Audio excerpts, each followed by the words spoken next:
سبحان الذي أسرى بعبده ليلا من المسجد الحرام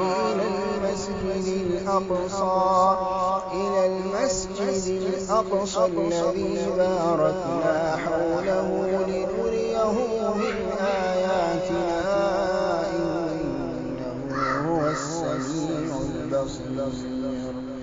وآتينا موسى الكتاب وجعلناه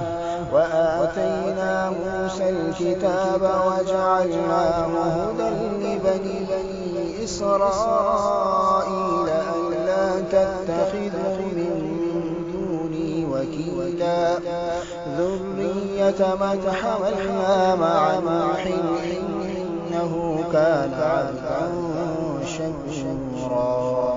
وقضينا إلى بني إسرائيل في الكتاب لتفسدن في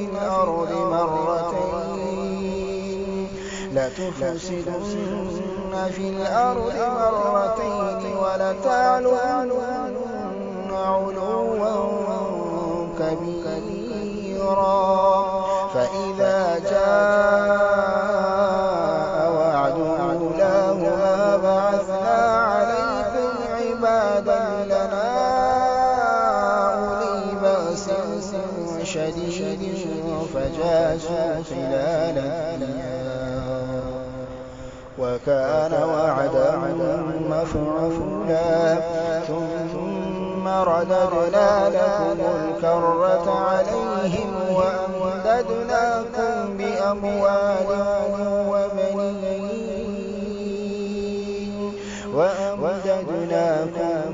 بأموال وبنين وجعلناكم أكثر نفيرا. إن أحسنتم لأنفسكم وإن أسأتم فلها. فإذا جاء وعد الآخرة ليسوءوا وجوهكم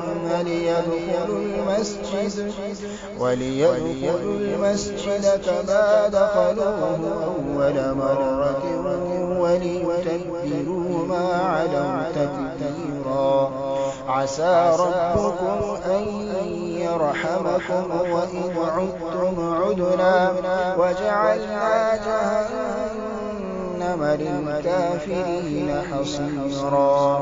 إن هذا القرآن يهدي للتي هي أقوم ويبشر المؤمنين الذين يعملون الصالحات أن لهم أجرا كبيرا.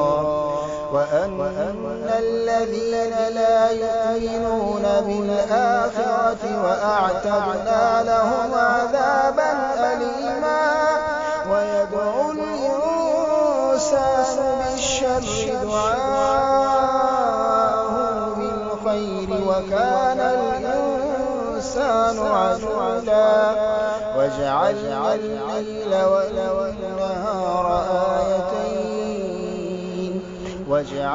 الليل والنهار آيتين فمحونا آية الليل وجعلنا آية النهار مبصرة